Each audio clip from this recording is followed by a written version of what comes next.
नमस्कार दोस्तों, the study zone में आप सभी का स्वागत है। आज हम देखेंगे करंट अफेयर्स का एक बहुत ही महत्वपूर्ण टॉपिक, सूचकांक 2025-26। इस वीडियो में हम सभी महत्वपूर्ण सूचकांक के बारे में सब कुछ जानेंगे। भारत की रैंकिंग, जारीकर्ता, कुल शामिल देश, शीर्ष देश और भी कई महत्वपूर्ण तथ्य जो सभी प्रकार की परीक्षाओं के लिए बहुत ही महत्वपूर्ण है। तो चलिए वीडियो स्टार्ट करते हैं। सबसे पहले बात करते हैं एशिया मैन्युफैक्चरिंग इंडेक्स 2026 की। इसे Dezan Shira and associates Hong Kong ने जारी किया है। इसमें कुल 11 देश शामिल हैं। चीन टॉपर है और भारत का स्थान छठा है। हाँ, और यहाँ कुछ बातें ध्यान देने वाली हैं। ये जो इंडेक्स है, ये सिर्फ ये नहीं देखता कि कौन कितना बना रहा है। अच्छा। नहीं, ये उत्पादक क्षमता, इनोवेशन मतलब नवाचार, श्रम उत्पादकता और सबसे जरूरी सप्लाई चेन का लचीलापन, इन सब मापदंडों पर देशों को देखता है। तो भारत की छठी रैंक मेक इन इंडिया जैसी पहलों का असर दिखाती है। बिल्कुल, लेकिन ये भी बताती है कि हमें लॉजिस्टिक्स और टेक्नोलॉजी अपनाने में अभी और सुधार करना है। वैसे फरवरी 2026 तक भारत सरकार ने सेमीकंडक्टर और इलेक्ट्रॉनिक्स मैन्युफैक्चरिंग को बढ़ावा देने के लिए नई PLI योजनाएं भी घोषित की हैं। अच्छा, तो लक्ष्य क्या है? लक्ष्य है अगले 2 सालों में टॉप 4 में आना। ठीक है। अगला इंडेक्स है रिस्पॉन्सिबल नेशंस इंडेक्स 2026। इसे वर्ल्ड इंटेलेक्चुअल फाउंडेशन जारी करता है। इसमें 154 देश हैं। सिंगापुर टॉप पर है और भारत 16वें स्थान पर है 0.551 के स्कोर के साथ। देखिए, ये इंडेक्स किसी देश के वैश्विक योगदान को मापता है। वैश्विक योगदान मतलब विज्ञान, प्रौद्योगिकी, संस्कृति, शांति और सुरक्षा में उसका क्या कंट्रीब्यूशन है। तो भारत की जो 16वीं रैंक है, वो उसके बढ़ते वैश्विक कद को दिखाती है। जैसे वैक्सीन मैत्री और हमारे आबला राहत मिशन। बिल्कुल, वो इसका एक बड़ा प्रमाण है। साथ ही जलवायु परिवर्तन से निपटने के प्रयास और अंतर्राष्ट्रीय संधियों का पालन भी इसमें एक महत्वपूर्ण मानदंड है। चलिए अब एक बहुत चर्चित इंडेक्स पर आते हैं, हेनली पासपोर्ट इंडेक्स 2026। इसे हेनले एंड पार्टनर्स जारी करते हैं। 192 देशों में सिंगापुर का पासपोर्ट सबसे शक्तिशाली है और भारत 80वें स्थान पर है। हाँ, और ये एक सुधार है। 2025 में हम 85वें स्थान पर थे। तो ये सुधार कैसे हुआ? ये समझना जरूरी है कि ये ranking international air transport association यानी IITA के डेटा पर आधारित है। अच्छा। ये उन गंतव्यों की संख्या को मापता है जहां एक पासपोर्ट धारक बिना पहले से वीजा लिए यात्रा कर सकता है। तो भारत की रैंक में 5 अंकों का सुधार कई देशों के साथ हाल ही में हुए वीजा मुक्त यात्रा समझौतों को दिखाता है। और एक शक्तिशाली पासपोर्ट सिर्फ घूमने फिरने के लिए ही नहीं होता होगा। नहीं, बिल्कुल नहीं। ये पर्यटन को तो बढ़ावा देता ही है, साथ ही वैश्विक व्यापार और निवेश के अवसरों को भी आसान बनाता है। इसी से मिलता जुलता एक और इंडेक्स है आर्ट एंड कैपिटल की वैश्विक पासपोर्ट रैंकिंग 2025। हाँ, 179 देशों में UAE टॉप पर है और भारत की रैंकिंग 67th है। यहाँ हम बेहतर हैं। हाँ, क्योंकि दोनों के मापने का तरीका थोड़ा अलग है। आर्ट एंड कैपिटल का जो मोबिलिटी स्कोर है, वो उन देशों की संख्या पर आधारित है जहां वीजा मुक्त, वीजा ऑन अराइवल, ETA या वीजा के साथ प्रवेश मिल सकता है। अच्छा। और UAE का टॉप पर होना उसकी बहुत आक्रामक विदेश नीति और कई देशों के साथ द्विपक्षीय समझौतों का नतीजा है। चलिए अब एक अलग विषय पर आते हैं, महिला शांति और सुरक्षा सूचकांक 2025। एक बहुत महत्वपूर्ण सूचकांक। इसे जॉर्जटाउन इंस्टीट्यूट फॉर वुमेन जारी करता है। 181 देश हैं। डेनमार्क शीर्ष पर है और भारत का स्थान 131वां है। स्कोर है 0.607। ये रैंकिंग थोड़ी चिंताजनक है। ये सूचकांक 3 मुख्य आयामों पर महिलाओं की स्थिति को देखता है। कौन कौन से? पहला है समावेशन, मतलब आर्थिक, सामाजिक, राजनीतिक जीवन में भागीदारी। दूसरा न्याय, मतलब भेदभावपूर्ण कानून न हो। और तीसरा है सुरक्षा, परिवार और समाज के स्तर पर। तो हमारी निम्न रैंकिंग का क्या मतलब है? ये कार्यबल में महिलाओं की कम भागीदारी, कुछ कानूनी भेदभाव और सामुदायिक असुरक्षा जैसे मुद्दों की ओर इशारा करती है। हालांकि हाल ही में संसद और राज्य विधानसभाओं में महिलाओं के लिए जो 33% आरक्षण लागू करने का कदम उठाया गया है, वो भविष्य में इस रैंकिंग को सुधारने में बहुत मदद कर सकता है। अब पर्यावरण की बात करते हैं। वैश्विक जलवायु परिवर्तन प्रदर्शन सूचकांक 2026, जिसे जर्मन वॉच जारी करता है। हाँ, इसमें 63 देश और यूरोपीय संघ शामिल हैं। डेनमार्क चौथे स्थान पर है और भारत 23वें स्थान पर। हम 2025 में 10वें स्थान पर थे। ये तो बड़ी गिरावट है। ये एक बहुत ही दिलचस्प इंडेक्स है। इसमें पहले 3 स्थान खाली रखे जाते हैं। खाली क्यों? क्योंकि कोई भी देश पेरिस समझौते के लक्ष्यों को पूरा करने के लिए पर्याप्त प्रयास नहीं कर रहा है। अच्छा, तो डेनमार्क चौथे पर होकर भी असल में टॉप पर है। बिल्कुल। और भारत के रैंकिंग में गिरावट का मुख्य कारण है नवीकरणीय ऊर्जा की वृद्धि दर में धीमी गति और कोयले पर हमारी लगातार निर्भरता। ये सूचकांक 4 श्रेणियों में प्रदर्शन मापता है: ग्रीन हाउस गैस उत्सर्जन, नवीकरणीय ऊर्जा, ऊर्जा उपयोग और जलवायु नीति। अगला सूचकांक है global commitment to development index, centre for global development का। हाँ, 38 देशों में स्वीडन टॉप पर है और भारत की रैंक 36वीं है। देखिए, ये सूचकांक मापता है कि दुनिया के सबसे अमीर देश अपनी नीतियों से गरीब देशों की कितनी मदद करते हैं। तो इसमें भारत की रैंक इतनी नीचे क्यों है? क्योंकि ये सूचकांक मुख्य रूप से अमीर देशों पर केंद्रित है।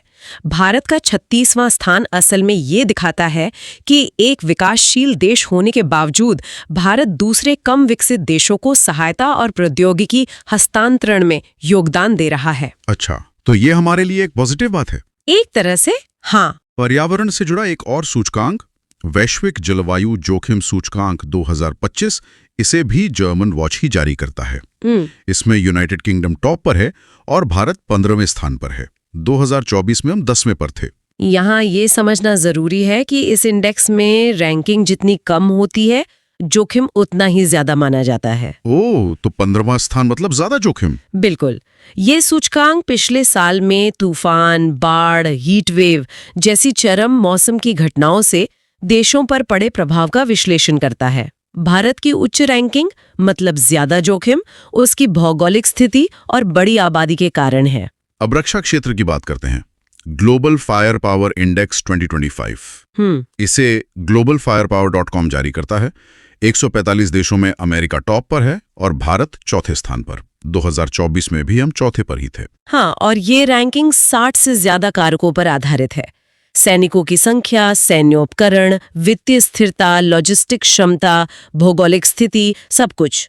और इसमें परमाणु क्षमताएं शामिल नहीं है ना? सही कहा। ये एक बहुत महत्वपूर्ण बात है। परमाणु क्षमताओं को इसमें नहीं गिना जाता। तो भारत का लगातार चौथे स्थान पर बने रहना उसकी बड़ी सक्रिय सेना, आधुनिक होते हथियार और रक्षा बजट को दर्शाता है। अब आते हैं एशिया पावर इंडेक्स 2025 पर। इसे सिडनी का लोवी इंस्टीट्यूट जारी करता है। 26 देशों में अमेरिका पहले स्थान पर है और भारत तीसरे स्थान पर है। ये एक सुधार है। 2024 में हम चौथे स्थान पर थे। और ये एक बहुत ही व्यापक सूचकांक है।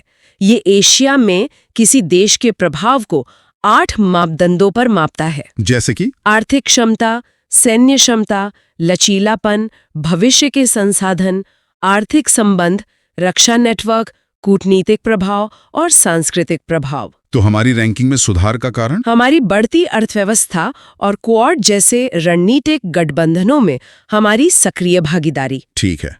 अगला है सतत व्यापार सूचकांक 2025। इसे हेनरिच फाउंडेशन और IMD मिलकर जारी करते हैं पर है और ये 2024 के बराबर ही है। ये सूचकांक ये मापता है कि कोई देश वैश्विक व्यापार प्रणाली में किस हद तक स्थायी प्रथाओं में संलग्न है। मतलब आर्थिक, सामाजिक और पर्यावरणीय रूप से स्थायी। बिल्कुल। भारत की स्थिर रैंकिंग ये बताती है कि व्यापार नीतियों में पर्यावरणीय और सामाजिक मानकों को एकीकृत करने के प्रयास तो हो रहे हैं, लेकिन अभी सुधार की काफी गुंजाइश है। अब एक महत्वपूर्ण सामाजिक सूचकांक, वैश्विक भूख सूचकांक 2025। वेल्थुंगर हेल्फ, जो एक जर्मन संस्था है, वो इसे जारी करती है। 123 देशों में आर्मेनिया टॉप पर है और भारत की रैंक 102 है। 2024 में 105 थी, तो थोड़ा सुधार है। सुधार तो है, लेकिन 102वीं रैंक अभी भी भारत को गंभीर भूख की श्रेणी में रखती है। ये किन आधारों पर मापा जाता है? ये 4 संकेतकों पर आधारित है: अल्प पोषण, चाइल्ड वेस्टिंग मतलब कद के अनुपात में कम वजन, चाइल्ड स्टंटिंग मतलब उम्र के अनुपात में कम कद, और बाल मृत्यु दर। तो ये रैंक दिखाती है कि पोषण सुरक्षा हमारे लिए एक बहुत बड़ी चुनौती बनी हुई है। अगला है आर्थिक स्वतंत्रता सूचकांक 2025, जिसे द हेरिटेज फाउंडेशन जारी करता है। 176 देशों में हांगकांग टॉप पर है और भारत 128वें स्थान पर है, जो 2024 में 84वें स्थान पर था। ये तो बहुत बड़ी गिरावट है। हाँ, ये गिरावट बहुत चिंता का विषय है। ये सूचकांक 12 कारकों का उपयोग करता है, जिन्हें 4 श्रेणियों में बांटा गया है: कानून का शासन, सरकार का आकार, नियामक दक्षता और खुले बाजार। तो इतनी बड़ी गिरावट का क्या मतलब हो सकता है? ये व्यापार करने में नियामक बाधाओं, न्यायिक प्रभावशीलता में कमी और सरकारी खर्च में वृद्धि की ओर संकेत कर सकती है। अब बात करते हैं वैश्विक आतंकवाद सूचकांक 2025 की। Institute for economics and peace द्वारा जारी। इसमें बुर्किना फासो सबसे अधिक प्रभावित देश है और भारत का स्थान 14वां है। 2024 में भी हम 14वें पर ही थे। ये रैंकिंग आतंकवाद की घटनाओं, मौतों, घायलों और बंधकों की संख्या के आधार पर आतंकवाद के प्रभाव को मापती है। तो हमारी स्थिर लेकिन उच्च रैंकिंग क्या दर्शाती है? ये दर्शाती है कि भारत अभी भी दुनिया के सबसे अधिक आतंकवाद प्रभावित देशों में से एक है।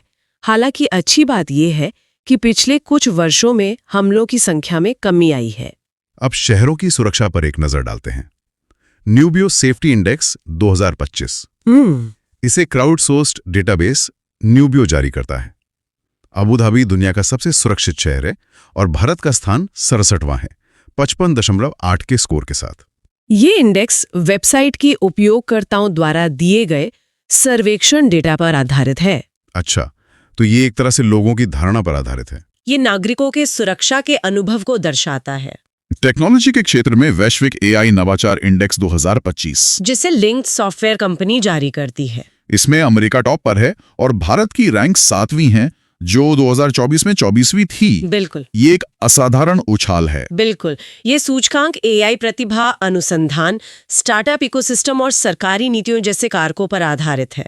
तो इस सुधार के पीछे क्या है? एआई स्टार्टअप्स में भारी निवेश, हमारा एक बड़ा टेक्नोलॉजी टैलेंट पूल और इंडिया एआई जैसे सरकारी मिशनों का ये सीधा परिणाम है।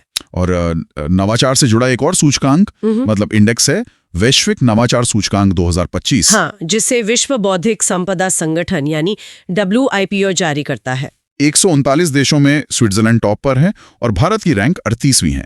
2024 में 39वीं थी। ये सूचकांक लगभग 80 संकेतकों पर आधारित है, जिसमें राजनीतिक वातावरण, शिक्षा, बुनियादी ढांचा और व्यावसायिक परिष्कार सब शामिल हैं। तो हमारा लगातार टॉप 40 में बने रहना, ये हमारे मजबूत स्टार्टअप इकोसिस्टम, IT सेवाओं के निर्यात और R&D में बढ़ते निवेश को दर्शाता है। अब प्रतिभा की बात करते हैं। World talent ranking 2025। अंतर्राष्ट्रीय प्रबंधन विकास संस्थान IMD की रैंकिंग 69 देशों में स्विट्जरलैंड शीर्ष पर है। भारत की रैंक 63वीं है, जो 2024 में 58वीं थी। यहाँ गिरावट है। हाँ, ये रैंकिंग 3 मुख्य कारकों पर आधारित है: निवेश और विकास मतलब शिक्षा पर खर्च, अपील मतलब प्रतिभा को आकर्षित करना, और तैयारी मतलब कौशल और योग्यता। तो रैंकिंग में गिरावट का क्या मतलब निकालें? ये संकेत दे सकती है कि भारत प्रतिभा को विकसित करने में तो निवेश कर रहा है, लेकिन देश में उच्च कुशल प्रतिभा को बनाए रखने और विदेशी प्रतिभा को आकर्षित करने में चुनौतियों का सामना कर रहा है। और स्मार्ट सिटी इंडेक्स 2025, इसे भी अंतर्राष्ट्रीय प्रबंधन संस्थान IMD ही जारी करता है। 146 शहरों में ज्यूरिख, स्विट्जरलैंड शीर्ष पर है। भारत से दिल्ली 104वें और मुंबई 106वें स्थान पर हैं। यह सूचकांक इस बात का आकलन करता है कि नागरिक टेक्नोलॉजी को अपने शहर में जीवन की गुणवत्ता में सुधार के लिए कितना प्रभावी मानते हैं। अच्छा, ये स्वास्थ्य, सुरक्षा, गतिशीलता, शासन और सामुदायिक गतिविधियों जैसे क्षेत्रों को कवर करता है। तो दिल्ली और मुंबई की निम्न रैंकिंग का क्या मतलब है? इसका मतलब है कि तकनीकी समाधान लागू होने के बावजूद नागरिकों को अभी भी बुनियादी ढांचे और सेवाओं में महत्वपूर्ण सुधार की आवश्यकता महसूस होती है। ग्लोबल AI सिटी इंडेक्स 2025 की बात करते हैं। आर्टिफिशियल इंटेलिजेंस का भविष्य क्या है और इसमें कौन से शहर आगे हैं? बिल्कुल, ये इंडेक्स काउंटर पॉइंट रिसर्च जारी करता है। अच्छा, और ये बताता है कि AI के भविष्य में कौन से शहर मतलब ग्लोबल हब बन रहे हैं। इसमें सबसे ऊपर है सिंगापुर। सिंगापुर जी, पहले स्थान पर। और भारत की क्या स्थिति है? हमारा कोई शहर है इस लिस्ट में? हाँ, और ये एक अच्छी खबर है, भारत का बेंगलुरु शहर 26वें स्थान पर है, जो एआई इनोवेशन का एक आप कह सकती हैं प्रमुख केंद्र बनकर उभर रहा है। ये तो बहुत बढ़िया है। जी, और ये इंडेक्स 4 खास पिलर्स पर शहरों को परखता है, इनोवेशन, इन्वेस्टमेंट, इंफ्रास्ट्रक्चर और गवर्नेंस। और एक और बात, भारत सरकार ने एआई के क्षेत्र में इंडिया एआई मिशन भी लॉन्च किया है। हाँ, मैंने सुना है इसके बारे में। इसका मकसद ही यही है कि भारत को एआई का ग्लोबल हब बनाया जाए। अच्छा, चलिए अब अर्थव्यवस्था की बात करते हैं। विश्व प्रतिस्पर्धात्मकता सूचकांक 2025 क्या कहता है? तो ये सूचकांक अंतर्राष्ट्रीय प्रबंधन संस्थान यानी IMD जारी करता है। इसमें कुल 69 देश शामिल हैं। और इसमें कौन है टॉप पर? इसमें भी सिंगापुर ने ही शीर्ष स्थान हासिल किया है। सिंगापुर फिर से? जी, और भारत की बात करें तो भारत 41वें स्थान पर है। 41 में? ये पिछले साल से बेहतर है या? नहीं, 2024 में हम 39वें स्थान पर थे, तो ये एक मामूली सी गिरावट है। आपको पता है ये सूचकांक 1989 से प्रकाशित हो रहा है। ओह, काफी पुराना है। जी, और ये 4 मुख्य फैक्टर्स पर देशों को रैंक करता है: आर्थिक प्रदर्शन, सरकारी दक्षता, व्यावसायिक दक्षता और जाहिर है बुनियादी ढांचा। अब स्टार्टअप्स और यूनिकॉर्न्स की बात करते हैं। उस दुनिया में भारत कहाँ खड़ा है? हुरून ग्लोबल यूनिकॉर्न इंडेक्स 2025 के बारे में कुछ बताइए। देखिए, ये वो फील्ड है जहां भारत सच में एक ग्लोबल पावर है। अच्छा? हुरून रिसर्च इंस्टीट्यूट की इस रिपोर्ट के मुताबिक यूनिकॉर्न्स की संख्या में अमेरिका सबसे आगे है। और उसके बाद? उसके बाद चीन है और फिर तीसरे नंबर पर है भारत 64 यूनिकॉर्न्स के साथ। ये 64 ही बहुत बड़ा नंबर है। बिल्कुल। यूनिकॉर्न का मतलब तो आप जानते ही होंगे, एक ऐसा स्टार्टअप जिसकी वैल्यूएशन $1 बिलियन से ज्यादा हो। जी, भारत का पहला यूनिकॉर्न कौन सा था? ये जानना दिलचस्प होगा। भारत का पहला यूनिकॉर्न था इनमोबी। जी, और सरकार की जो स्टार्टअप इंडिया पहल है, उसने देश में इस यूनिकॉर्न कल्चर को बढ़ावा देने में बहुत बड़ी भूमिका निभाई है। अब नेटवर्क की तैयारी पर आते हैं। यहाँ 2024 और 2025 के 2 सूचकांक दिख रहे हैं। हाँ, ये दोनों ही सूचकांक पर्टिलेंस इंस्टीट्यूट जारी करता है। ये टेक्नोलॉजी, लोग और शासन के आधार पर देशों की नेटवर्क तैयारी का आकलन करते हैं। तो 2025 की रिपोर्ट में क्या है? वैश्विक नेटवर्क तत्परता सूचकांक 2025 में कुल 170 देश हैं और भारत 36वें स्थान पर है। 36वां? ये तो काफी अच्छा लगता है। जी हाँ, ये बहुत अच्छा है, क्योंकि जो 2024 का इंडेक्स था, नेटवर्क रेडीनेस इंडेक्स, उसमें 133 देश थे और भारत 49वें स्थान पर था। वो तो हमने काफी सुधार किया है। बहुत सुधार किया है। ये दिखाता है कि कोई देश ICT का उपयोग करके अपनी अर्थव्यवस्था और समाज को कितना विकसित कर सकता है, और भारत में डिजिटल इंडिया और 5G का जो विस्तार हो रहा है, वो इस रैंकिंग में मदद कर रहा है। चलिए अब सामाजिक विकास की बात करते हैं। मानव विकास रिपोर्ट 2025, ये हमारे लिए क्या जानकारी लेकर आई है? ये UNDP यानी संयुक्त राष्ट्र विकास कार्यक्रम जारी करता है। बहुत ही महत्वपूर्ण रिपोर्ट है। इसमें 193 देश शामिल हैं। और इसमें कौन है टॉप पर? इसमें आइसलैंड शीर्ष पर है। और भारत? भारत 130वें स्थान पर है, जिसका स्कोर 0.685 है। 130वां स्थान? तो हम किस श्रेणी में आते हैं? हम मध्यम मानव विकास वाले देशों की श्रेणी में आते हैं। ये सूचकांक 3 चीजों पर आधारित है: लंबा और स्वस्थ जीवन, ज्ञान तक पहुंच और एक सभ्य जीवन स्तर। अच्छा। और एक रोचक तथ्य ये है कि इसे पहली बार 1990 में पाकिस्तानी अर्थशास्त्री महबूब उल हक ने बनाया था। अब बात करते हैं सतत विकास लक्ष्यों की। सतत विकास लक्ष्य सूचकांक 2025 में हम कहाँ हैं? इसे संयुक्त राष्ट्र सतत विकास समाधान नेटवर्क जारी करता है। कुल 167 देश हैं इसमें। और इसमें टॉप पर? फिनलैंड। जी हाँ, फिनलैंड पहले स्थान पर है। और भारत की स्थिति? भारत 99वें स्थान पर है। हमारा स्कोर 67.0 है। 99वां स्थान? मतलब अभी आधा रास्ता तय करना बाकी है। बिल्कुल। संयुक्त राष्ट्र ने 2030 तक हासिल करने के लिए 17 लक्ष्य रखे हैं, जैसे गरीबी उन्मूलन, शून्य भूखमरी, अच्छा स्वास्थ्य। जी। और भारत का जो नीति आयोग है, वो राज्य और केंद्र शासित प्रदेश के लिए SDG इंडिया इंडेक्स भी जारी करता है, जो एक अच्छी पहल है। और खुशहाली के मामले में वर्ल्ड हैप्पीनेस रिपोर्ट 2025 क्या कहती है? ये रिपोर्ट भी सतत विकास समाधान नेटवर्क ही प्रकाशित करता है। इसमें 147 देश शामिल हैं। और सबसे खुशहाल देश कौन सा है? फिनलैंड लगातार कई सालों से दुनिया का सबसे खुशहाल देश बना हुआ है। फिनलैंड फिर से, और भारत? भारत की रैंक में सुधार हुआ है। हम 118वें स्थान पर है, जो 2024 की 126वीं रैंक से बेहतर है। ये तो अच्छी बात है। जी, ये रिपोर्ट 6 फैक्टर्स पर आधारित है। प्रति व्यक्ति जीडीपी, सामाजिक समर्थन, स्वस्थ जीवन, जीवन के विकल्प चुनने की आजादी, उदारता और भ्रष्टाचार की धारणा। ये रिपोर्ट पहली बार 2012 में जारी की गई थी। अब एक बहुत जरूरी मुद्दे पर आते हैं, लैंगिक समानता। इस पर 2 महत्वपूर्ण सूचकांक हैं। पहले ग्लोबल जेंडर गैप सूचकांक 2025 पर चर्चा करते हैं। बिल्कुल, इसे विश्व आर्थिक मंच जारी करता है। इसमें 148 देश शामिल हैं। और इसमें आइसलैंड शीर्ष पर है ना? जी, आइसलैंड लैंगिक समानता में दुनिया में सबसे आगे है। और भारत की स्थिति? भारत 131वें स्थान पर है। 131। ये पिछले साल से कैसा है? ये थोड़ी गिरावट है। 2024 में हम 129वीं रैंक पर थे।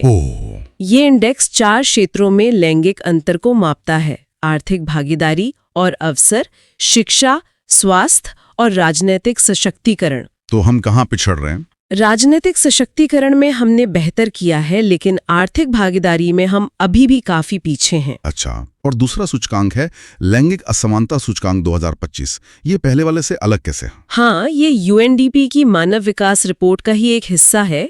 इसमें 193 देश हैं। और इसमें कौन है टॉप पर? इसमें फिनलैंड शीर्ष पर है। और भारत? भारत 108वें स्थान पर है, स्कोर 0.437 के साथ। तो इन दोनों इंडेक्स में मुख्य अंतर क्या हुआ? देखिए, जेंडर गैप इंडेक्स अंतर को मापता है और ये वाला इंडेक्स यानी जेंडर इनइक्वालिटी इंडेक्स उस असमानता से होने वाली हानि यानी लॉस को मापता है। अच्छा, ये बहुत महत्वपूर्ण अंतर है। जी, ये 3 आयामों को देखता है: प्रजनन स्वास्थ्य, सशक्तिकरण और श्रम बाजार में भागीदारी। अब दुनिया में शांति की स्थिति पर आते हैं। वैश्विक शांति सूचकांक 2025 के मुख्य बिंदु क्या हैं? इसे institute for economics and peace जारी करता है। 163 देश हैं इसमें। और दुनिया का सबसे शांतिपूर्ण देश? आइसलैंड। जी हाँ, आइसलैंड ही है। आइसलैंड 2008 से ही इस सूचकांक में टॉप पर है। कमाल है। और भारत की क्या स्थिति है? भारत 115वें स्थान पर है। इसमें थोड़ा सुधार हुआ है। 2024 में हम 116वें स्थान पर थे। चलिए, ये अच्छी खबर है। जी, ये सूचकांक 23 संकेतकों का उपयोग करता है, जिसमें हिंसक अपराध, राजनीतिक अस्थिरता और सैन्य खर्च जैसी चीजें शामिल हैं। अब प्रेस की स्वतंत्रता की बात करते हैं। विश्व प्रेस स्वतंत्रता सूचकांक 2025 क्या बताता है? इसे पेरिस का रिपोर्टर्स विदाउट बॉर्डर्स संगठन जारी करता है। कुल 180 देश हैं। और नॉर्वे में प्रेस की स्वतंत्रता सबसे अधिक है? बिल्कुल सही। और भारत की बात करें तो हम 151वें स्थान पर हैं। 151वां, ये कैसा प्रदर्शन है? इसमें भी सुधार हुआ है। 2024 में हम 159वें स्थान पर थे, तो ये एक अच्छा सुधार है। ये सूचकांक बताता है कि पत्रकारों के लिए स्वतंत्रता का स्तर कितना है। और विश्व प्रेस स्वतंत्रता दिवस हर साल 3 मई को मनाया जाता है। अब भ्रष्टाचार के मामले में दुनिया की क्या स्थिति है? भ्रष्टाचार धारणा सूचकांक 2024 पर बात करते हैं। ये ट्रांसपेरेंसी इंटरनेशनल जारी करता है। इसमें 180 देश शामिल हैं। और सबसे कम भ्रष्ट देश? डेनमार्क। और भारत? भारत 96वें स्थान पर है, जो 2023 के 93वें स्थान से थोड़ी गिरावट है। मतलब धारणा के स्तर पर भ्रष्टाचार बढ़ा है। जी, ये सूचकांक 0 से 100 के पैमाने पर भ्रष्टाचार के अनुमानित स्तर को मापता है, जहां 100 का मतलब बहुत साफ है। और रूल ऑफ लॉ इंडेक्स 2024 कानून के शासन के बारे में क्या कहता है? इसे वर्ल्ड जस्टिस प्रोजेक्ट जारी करता है। इसमें 142 देश हैं। और इसमें भी डेनमार्क टॉप पर है? जी, डेनमार्क कानून के शासन में भी शीर्ष पर है। भारत इसमें 79वें स्थान पर है। 79वां स्थान? जी, ये इंडेक्स 8 कारकों पर आधारित है, जैसे सरकार की शक्तियों पर नियंत्रण, भ्रष्टाचार का अभाव, मौलिक अधिकार और नागरिक न्याय। चलिए, अब पर्यावरण और ऊर्जा से जुड़े सूचकांकों को देखते हैं। वैश्विक ऊर्जा संक्रमण सूचकांक 2025 में क्या खास है? ये विश्व आर्थिक मंच जारी करता है। इसमें 118 देश शामिल है और स्वीडन इसमें टॉप पर है। और भारत? भारत 71वें स्थान पर है। 71वां, ये पिछले साल से? ये गिरावट है। 2024 में हम 63वें स्थान पर थे। ओह। ये सूचकांक मापता है कि देश अपनी ऊर्जा प्रणालियों को सुरक्षित और टिकाऊ बनाने की दिशा में कितनी प्रगति कर रहे हैं। जैसा कि आप जानते हैं, भारत ने 2070 तक नेट जीरो उत्सर्जन का लक्ष्य रखा है। और हमारी आज की चर्चा का आखिरी सूचकांक प्रकृति संरक्षण पर। वैश्विक प्रकृति संरक्षण सूचकांक 2024 क्या कहता है? इसे विश्व वन्यजीव कोष यानी WWF जारी करता है। 180 देश है इसमें और लग्जमबर्ग टॉप पर है। और भारत की रैंक? आपकी आवाज से मुझे थोड़ी चिंता हो रही है। आपकी चिंता जायज है। इस सूचकांक में भारत की स्थिति बेहद चिंताजनक है। हम 180 देशों में 176वें स्थान पर हैं। 176वां, मतलब दुनिया के लगभग आखिरी देशों में से एक। जी, हमारा स्कोर सिर्फ 45.5 है। यह आंकड़ा एक तरह का अलार्म है कि आर्थिक विकास की दौड़ में हम प्रकृति को बहुत पीछे छोड़ रहे हैं। ये वाकई में बहुत गंभीर बात है। बिल्कुल। WWF का मुख्यालय ग्लैंड, स्विट्जरलैंड में है और ये सूचकांक जैव विविधता, वनों की कटाई और प्रदूषण जैसे कई कारकों को देखता है। पूर्ण सूचकांक। उम्मीद है ये वीडियो आपको पसंद आया होगा, तो वीडियो को लाइक एंड शेयर करें और हमारे चैनल द स्टडी जोन को सब्सक्राइब करना ना भूलें। बहुत जल्द मिलते हैं ऐसे ही एक और इंटरेस्टिंग वीडियो के साथ। नमस्कार। नमस्कार।